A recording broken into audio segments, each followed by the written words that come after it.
Auto ಡ್ರೈವರಿಗೆ ಒಂದು ನಿಲ್ಲಕ್ಕೆ ಜಾಗ ಇಲ್ಲ, ಒಂದು ಸ್ಟ್ಯಾಂಡ್ ಇಲ್ಲ, ಏನಿಲ್ಲ.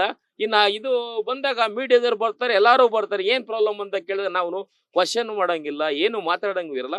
ಯಾವ ತರ ಅಂತಂದ್ರೆ ಪ್ರಪಂಚದ ಪರಿಸ್ಥಿತಿ, ನಮಗೀಗ ಪ್ರಪಂಚದ ಪರಿಸ್ಥಿತಿ ಎಲ್ಲರಿಗೂ ಗೊತ್ತಿರಲ್ಲ. ಆಟೋ ಡ್ರೈವರ್ ಎಲ್ಲರೂ ಪ್ರಪಂಚದ ಬಗ್ಗೆ ಅರಿವಿರಲ್ಲ. ಅರಿವಿಲ್ಲ ಅಂದಾಗ ಏನಾಗುತ್ತೆ ಅಂದ್ರೆ ಇದು ಭಾರಿ ಕಷ್ಟ ಆಗುತ್ತೆ. ಇನ್ನೇಳಿ ನಮಗೆ ಕರ್ನಾಟಕ ಸರ್ಕಾರದಲ್ಲಿ ಮುಖ್ಯಮಂತ್ರಿ ಕೂತರಿಗೆ ಸಿದ್ದರಾಮಯ್ಯ ಸರ್ ಅವರು 3,75,00,000 ಕೋಟಿ ಸಾಲ ಮಾಡಿದರೆ. ಯಾರನ್ನ ಕೇಳಿ ಸಾಲ ಮಾಡಿದ್ರು, ಯಾವ್ದಕ್ಕೋಸ್ಕರ ಸಾಲ ಮಾಡಿದ್ರು?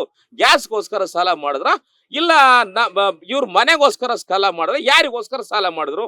ಎರಡು ಡ್ರೈವರಿಗೆ ಏನಾದ್ರು ಮನೆ ಕೊಟ್ಟವರ, ಇಲ್ಲ ರೋಡ್ ರಿಪೇರಿ ಮಾಡಿದಾರ? ಯಾವ ಲೆಕ್ಕಾಚಾರ? ಗ್ಯಾಸ್ ಒಂದು ನೋಡಿ ಉದ್ದೇಶ. ಗ್ಯಾಸ್ ಅಂದ್ರೆ ಏನಾಯ್ತು ಅಂದ್ರೆ ಪ್ರಪಂಚದಲ್ಲಿ ಅಲ್ಲಿ ಇರಾನಲ್ಲಿ ಗಲಾಟೆ ಆಗಿದೆ, ಉದ್ದೇಶಪೂರ್ವಕವೂ ಆಗಿರಲ್ಲ.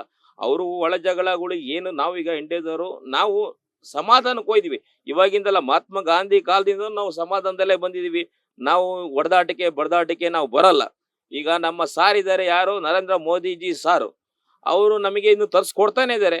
ನಮಗೆ ಈಗ 10 ದಿವಸ ಆಯ್ತಂದ್ರೆ ಇನ್ನೂ ಪ್ರಾಬ್ಲಮ್ ಆಗುತ್ತೆ. ಇದು ಇನ್ನು 10 ಡೇಸ್ ಆದ್ಮೇಲೆ ಇನ್ನೂ ಪ್ರಾಬ್ಲಮ್ ಆಗುತ್ತೆ. ಇಲ್ಲಿರೋರು ಯಾರು ಕ್ವಶನ್ನೇ ಕೇಳ್ತಾರ. ಸೆಂಟ್ರಲ್ ಅವರಿಗೆ ಮಾತಾಡ ಅಂತ ಇವರಿಗೆ ಧೈರ್ಯನೇ ಕೊಟ್ಟಿಲ್ಲ ಇವರಿಗೆ.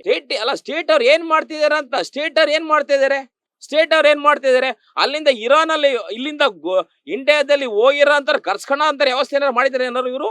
ಕರ್ಸ್ಕೊಂಡಂತ ವ್ಯವಸ್ಥೆ, ಕೂಲಿ ಕೆಲ್ಸಕ್ಕೆ ಹೋದ್ರೆ ಕರ್ಸ್ಕೊಂಡಂತ ವ್ಯವಸ್ಥೆ ಮಾಡಿದಾರ? ಇಲ್ಲೇ ಪರಿಸ್ಥಿತಿ ಕೇಳ್ತಾರೆ ಏನಾಗಿದೆ, ಗ್ಯಾಸ್ ಆಟೋದವ್ರಿಗೆ ಏನಾಯ್ತು ಅಂತ ಕೇಳ್ತಾರ. ಅಲ್ಲೇ ಪರಿಸ್ಥಿತಿ ಯಾರು ಎಷ್ಟು ಜನ ಹೋದ್ರು ಇಂಡಿಯಾದಲ್ಲಿ, ಅವ್ರಿಗೆ ಏನಾಯ್ತು ಪ್ರಾಬ್ಲಮ್? ಅವ್ರನ್ನ ಕರ್ಸ್ಕೊಂಡಿದ್ದೀರಾ? ನೀವು ಹೋಗ್ತಿದ್ದೀರಾ ಟೂರಿಸಂ ಹೋದಾಗ ಏನ್ ಮಾಡ್ತಿದ್ರಿ?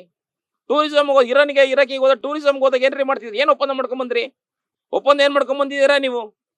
ಒಪ್ಪಂದನೂ ಮಾಡ್ಕೊಂಡ್ ಬಂದಿರಲ್ಲ, ಏನಿರಲ್ಲ. ಪಬ್ಲಿಕ್ ಯಾರಿಗೆ ಪ್ರಾಬ್ಲಮ್ ಅಲ್ಲ. ಒಂದೇ ಸರಿ ಒಂದು 40-50 ರೂಪಾಯಿ ಗ್ಯಾಸ್ನ ಜಾಸ್ತಿ ಮಾಡಿದ್ರೆ ಏನಾಗುತ್ತೆ? ನಾರ್ಮಲ್ ಜನಗಳು ಇಲ್ಲಿ ಇಂಡಿಯಾದಲ್ಲಿ ನೀವೇನ್ ಡೆವಲಪ್ಮೆಂಟ್ ಆಗಿಲ್ಲ. ಇಂಡಿಯಾ ಹೇಳ್ಕೊಳಕ್ ಆರ್ಥಿಕವಾಗಿ ಚೆನ್ನಾಗಿದೆ, ಇಂಡಿಯಾ ಆರ್ಥಿಕವಾಗಿ ಚೆನ್ನಾಗಿದೆ. ಯಾರು ಇಲ್ಲಿ ಬಿಟ್ ಮಾಡಕ್ ಆಗ್ತಾ ಇಲ್ಲ. ಯಾಕೆಂದ್ರೆ ಇಲ್ಲೇ ಪರಿಸ್ಥಿತಿ ಚೆನ್ನಾಗಿದೆ. ಇಲ್ಲೇ ಪರಿಸ್ಥಿತಿ ಚೆನ್ನಾದ್ಮೇಲೆ ಇಲ್ಲೇ ಕೇಂದ್ರ ರಾಜ್ಯ ಸರ್ಕಾರದವ್ರು ಏನ್ ಮಾಡ್ತೀರ ಅಂತ ಒಂದು ಕ್ವಶನ್ ಕೇಳ್ತಾ ಇದೀನಿ. ಜಾಸ್ತಿ ಏನ್ ಕ್ವಶನ್ ಕೇಳ ಆಸೆಪಡ ಆಟೋ ಡ್ರೈವರ್ ಆಗಿ.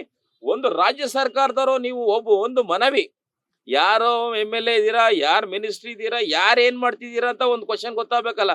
ನೀವು ನಿಮ್ ಮನೆ ಪಾಡಿಗೆ, ನಿಮ್ ಮನೆ ರೋಡಲ್ಲಿ ನಿಮ್ ಗಾಡಿಯಲ್ಲಿ ನೀವು ಓಡಾಡ್ಕೊಂಡ್ಬಿಟ್ರೆ ಮಿಕ್ತರಿಗೆ ಏನ್ ಮಾಡಿದೀರಾ? ಮಿಕ್ತರಿಗೆ ಯಾರಿಗಾರ ಬಂದು ಕ್ವಶನ್ಗೆ ಆನ್ಸರ್ ಕೊಟ್ಟಿದ್ದೀರಾ?